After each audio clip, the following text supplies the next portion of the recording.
Hi, everybody. It's Paul Ramsey, and I am joined by Lois Hermann, who is presenting a 2-hour workshop at the 2017 NGH convention titled Empower Your Clients to Create Profound Transformation with Permanent Change.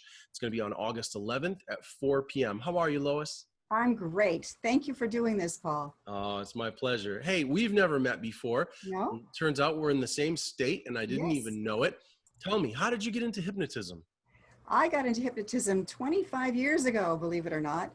I come from a medical background. I had gone through a divorce, moved to New Hampshire, actually moved to Massachusetts from down south, and I was dealing with two young children who were struggling.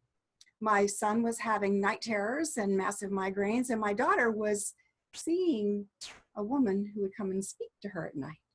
So I moved into a wonderful house in Westford, Mass.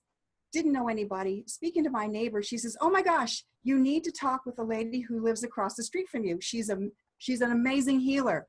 Turns out this was Agnes Solette von Tannenberg, who was a guild instructor, a National Guild hypnotist, and an instructor. So she and her friend came over to clear my house of what I was told was a spirit that was in there, a woman who shot herself in the head in my basement. And when they were there, they decided to tell you we're having this wonderful conversation. And they say, "Well, you know what? We've been told that you need to learn how to do this." I said, "Me? I'm not even a good Catholic, excuse me. But what do I know about this stuff?" So they told me, light a candle, have a conversation with Judy, and she'll go into the light. I'm like, "Okay, I'm going to follow your instructions." I did this. I felt just some goosebumps and blew out the candle, went to bed. A couple days later, I asked my daughter, "So does this lady still come and sing to you at night?" She says, "No, but there's a little boy." I'm like, "Oh my gosh." So I had to Come learn. on. I had to learn how to communicate with these. And here I am, I'm a corporate person, medical corporate. I don't know any of this stuff. So I ended up learning Reiki from Agnes. When my 5-year-old would come and say, Mommy, put your hands here," all he knew is Mommy's hands took away the migraine. The doctors at the time said, "Well, we're going to try him on this drug. Might damage his heart, but it'll take away the migraines and it'll help him to sleep." And yeah, I don't think so. So I learned Reiki, and then I went on to learn hypnosis from Agnes. And I would send him to sleep on the clouds with the angels, and he'd sleep.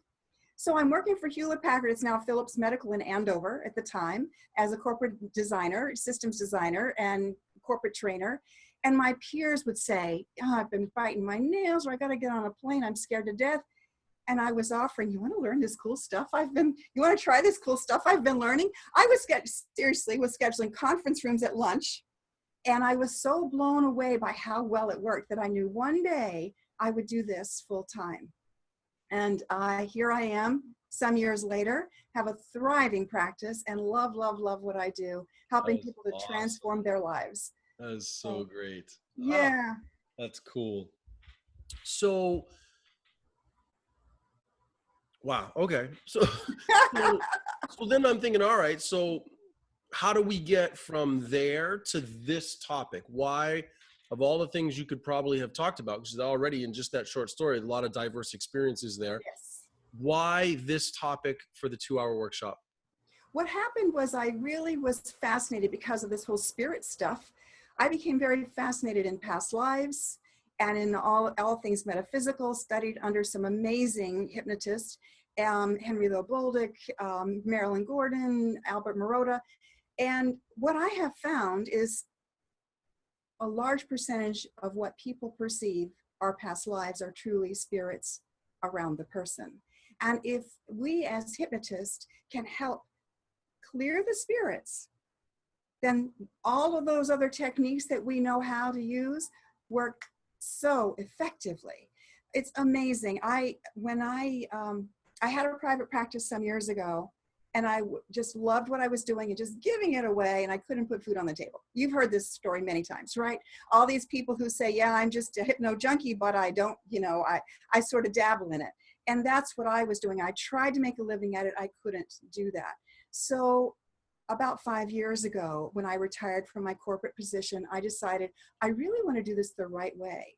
And what I did was I hired a coach. So what I would recommend to most hypnotists, if you really want to build your business, you need to hire a really good coach that's going to give you some good foundations for how to build a business. And also, this was a hypno coach, this with Tim Shore, he's amazing.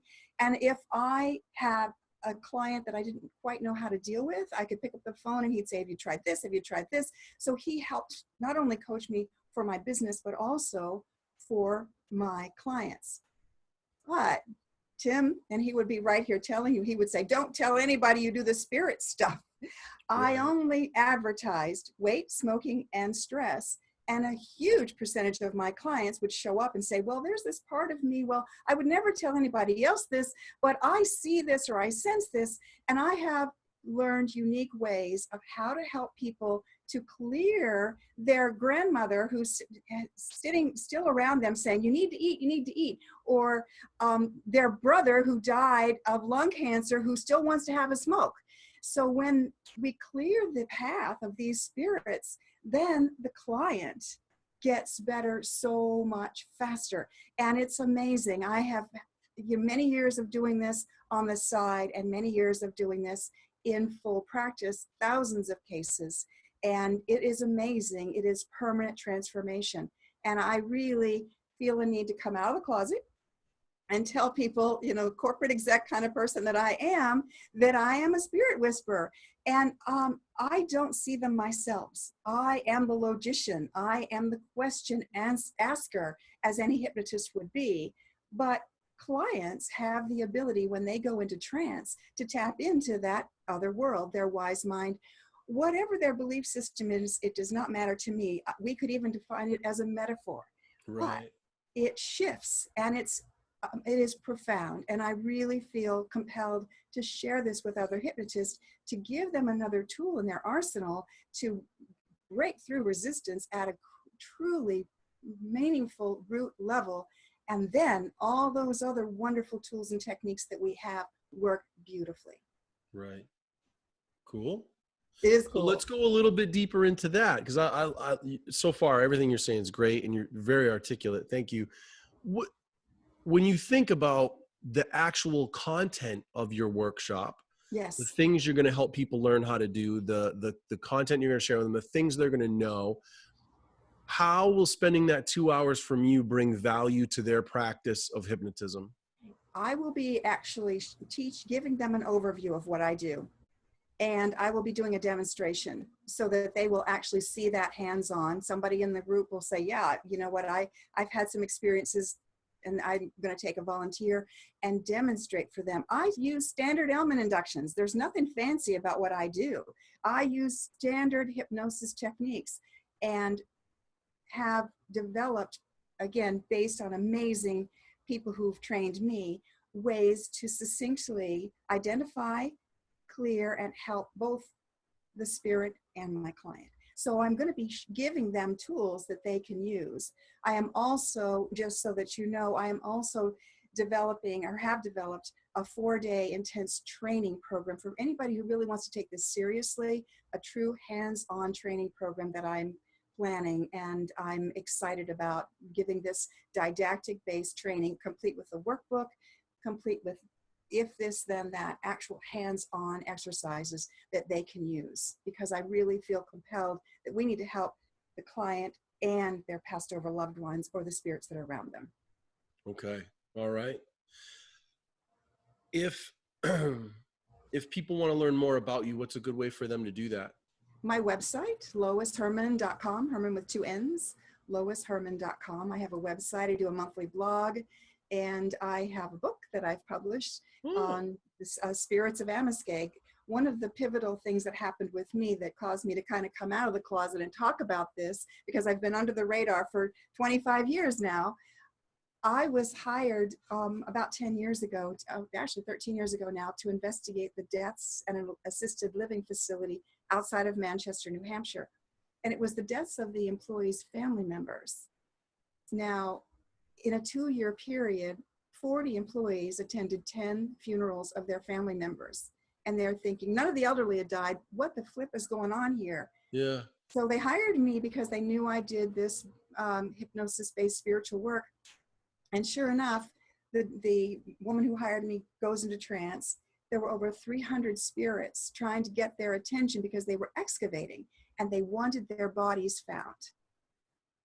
I spoke with the lead spirit and said, you know, if you take these into the light, or actually he asked, if I will take these into the light, if you promise to tell our story. So we promised. All of them go into the light. There were over 300 spirits. Holy moly. She leaves within a month and takes another job. Now, when I'm working like that, I'm recording, I'm scribing, I had to take detailed, copious notes. I was prepared to investigate. And she says, no, everything's done. We don't need to do anything. Unfortunately, I dropped it too. Life got in the way.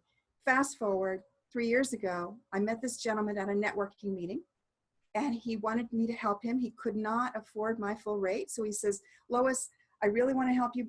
I'm told I'm supposed to write a book, help you write a book. So my ego goes down the path of, I got some fascinating stories. Let me tell you, I got some amazing stories that I could share. So I take him on. He gets his confidence back. He gets a job, vice president of sales. I fell, broke my wrist. In my meditation, I hear this little voice say, what about our story? You promised. I'm like, oh my gosh, I did. I called the woman back. I said, we need to write this book. She says, nope, it's too controversial. Don't want anything part of it. You shouldn't do this. I said, I need to write the book. Please go back to the assisted living facility and find out. In a 2-year period, there were 10 deaths and 6 major accidents, hand amputations, freaky things. Find out if anything's happened since we did the clearing 10 years ago. So in a 2-year period, there were 16 major situations. 10 years hence, 0, nothing. Everything stopped. So my feeling was they kept their word. It's my turn to keep mine. So when I met with Peter, I said, Peter, go into trance. What story are we supposed to write? Bang, he's in the middle of the Manchester Mills.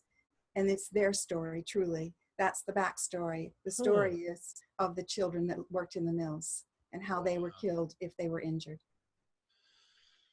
Well, people watching this video, at the very least, there is a lot of story to be told here. Yeah. You will, I think, learn to think about things in a different way. Yeah. And it sounds like Lois has a lot to offer you. So empower your clients to create profound transformation with permanent change. August 11th at 4 p.m. It's a 2-hour workshop. Yes. And Lois, thank you for making this time for me. Oh, thank you. I truly appreciate it. All right. We'll see you in August. All right. Take good care, Paul. All right. Bye-bye. Goodbye, everyone.